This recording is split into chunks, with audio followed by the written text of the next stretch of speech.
Solapur is most preferred by travelers. Solapur is the best way to have a memorable time with kids and family. It's a perfect destination for a great time with your dear ones. Enjoy the attractions of this popular tourist spot with so much to lure your senses and offer your recreation at its best. Get drenched in the spirit of adventure that you get to explore at Mallikarjuna Temple, Solapur. Enjoy together all the points of popular interest and bring back several memorable moments. Solapur is not just a place of sightseeing, but it also enables you to steal a self-indulgent moment for yourself as well. So check out the Mallikarjuna Temple tourist spot for all the attractions that it is on offer and visit this spot on weekends for a rejuvenating time.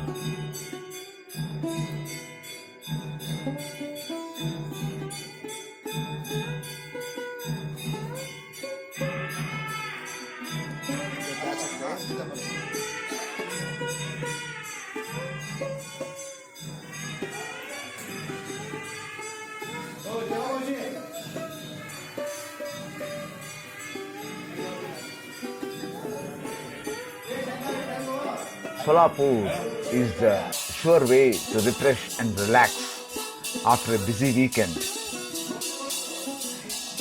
Explore interesting themes, fabulous designs, colorful landscapes, amusing characters, ambient music, props, and merchandise available in nearby stores all at one place.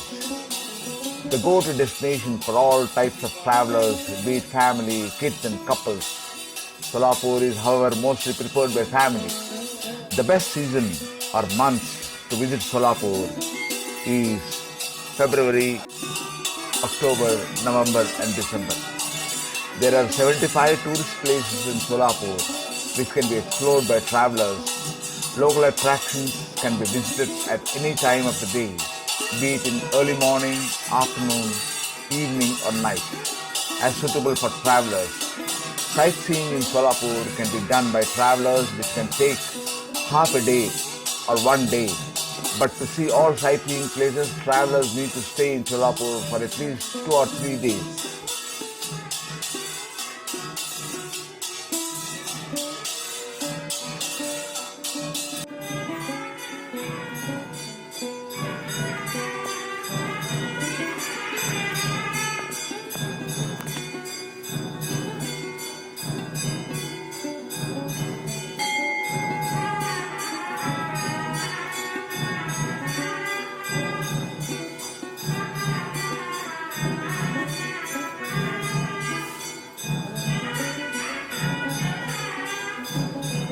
Being one of the most famous Hindu temples in Solapur, the Mallikarjuna Temple is a place you should visit if you are looking for a satisfying spiritual experience. Located at a distance of 3.6 kilometers from the city center, a lot of private transport is available to get here. The temple is one of the oldest in Solapur and is believed to have been constructed more than 300 years ago.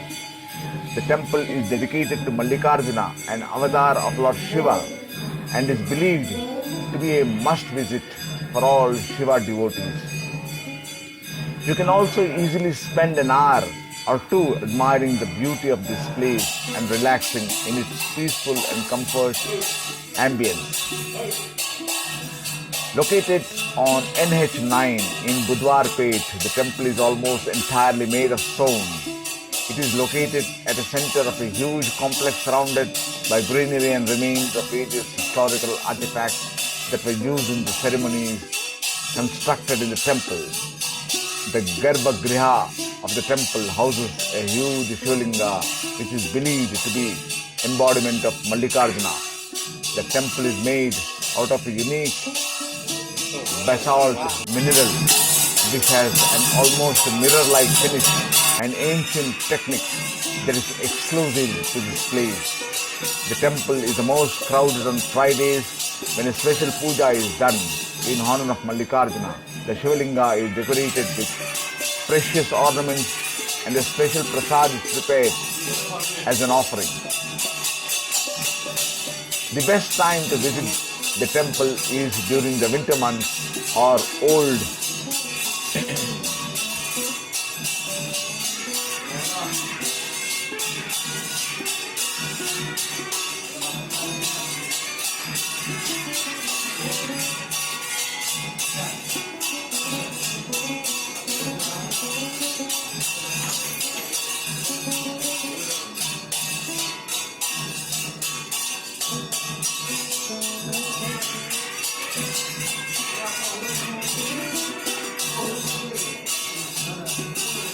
The best time to visit the temple is during the winter months or around Shivaratri, when the place lights up to welcome devotees from all over Maharashtra and India as well.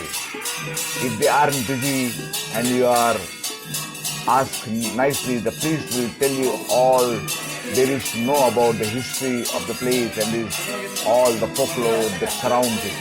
The Mallikarjuna Temple can be visited during timing 6 a.m. to 9 p.m. Although the best time to visit is in the afternoon when the temple is least crowded. The Mallikarjuna Temple is mostly frequented by families and large groups of pilgrims on all days of weekend except Tuesdays when the temple remains closed.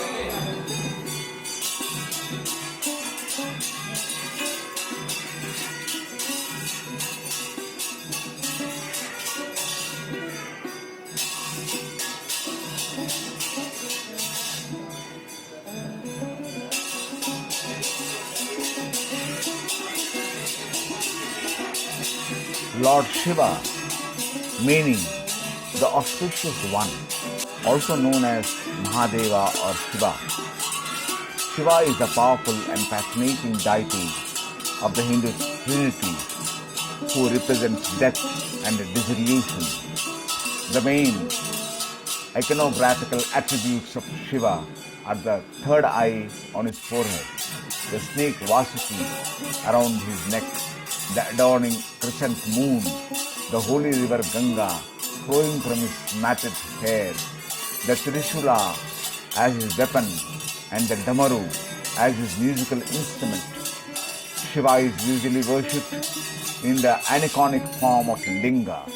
The worship of Shiva is a pan-Hindu tradition practiced widely across all of India, Nepal and Sri Lanka.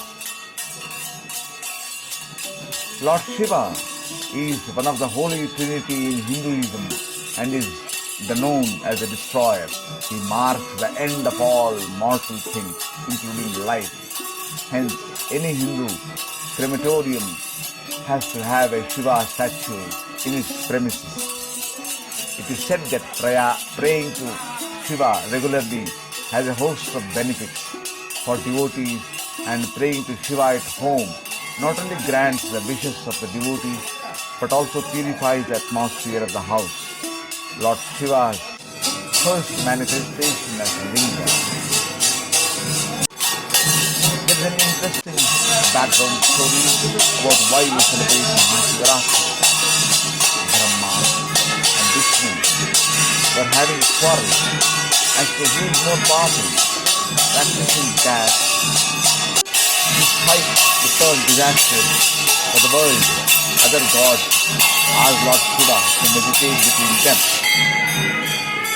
Lord Shiva, Brahma, came across a Ketaki flower, glory of Lord Shiva, therefore appeared between them, revealing the form of a lingam, and challenged the quarreling gods to find the Adi, beginning, and the Antaha, end of it. The linga stretched across all three worlds. Lord Brahma took the form of a swan and flew skyward, and Lord Vishnu took the form of a boar and headed to the land. After days of traveling, the boat couldn't still locate the end. Brahma could come across a Ketaki flower on his way. He made the Ketaki flower to life, that Lord Brahma has seen the top of the cosmic column where the flower had previously resided. The Ketaki flower claimed Brahma's victories to Vishnu. At that moment, the central part of the column split open and Lord Shiva revealed himself. Enraged by Brahma's false claim, he cursed that he will have no temples and therefore he will not be worshipped. He also punished the Ketaki flower by declaring it to be unfit as an offering for worship. Till today, there are no separate temples for Lord Brahma, and also the Ketaki flower is never used for any kind of puja. Since it was the 14th day in the dark fortnight of the month of Falguna that Shiva first manifested in the form of Linga, the day is extremely auspicious and is celebrated as Mahashivaratri, the grand night of Shiva. It is the Shiva Purana.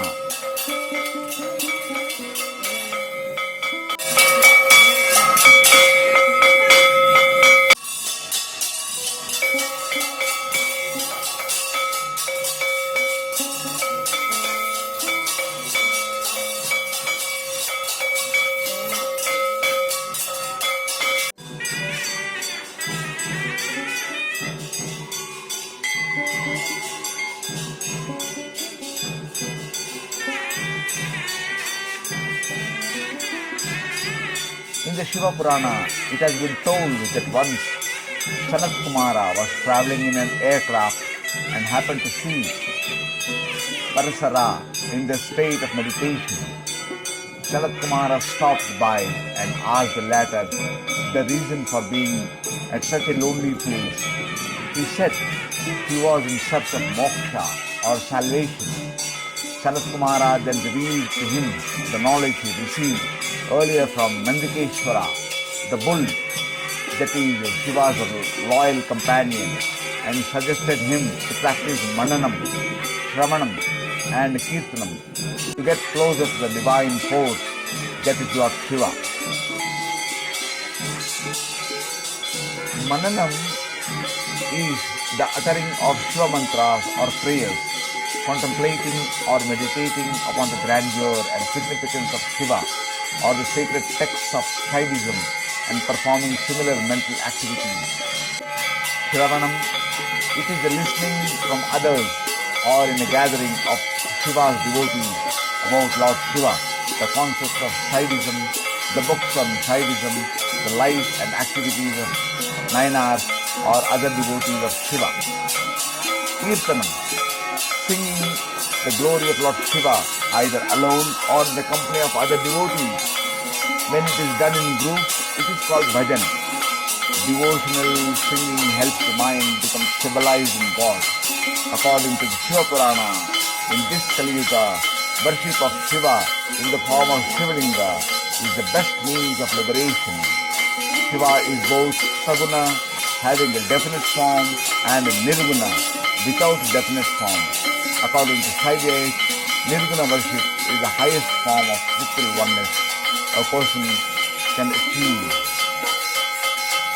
May we all be blessed by Lord Shiva. Om Namah Shivaya. Om Namah Shivaya. Om Namah Shivaya.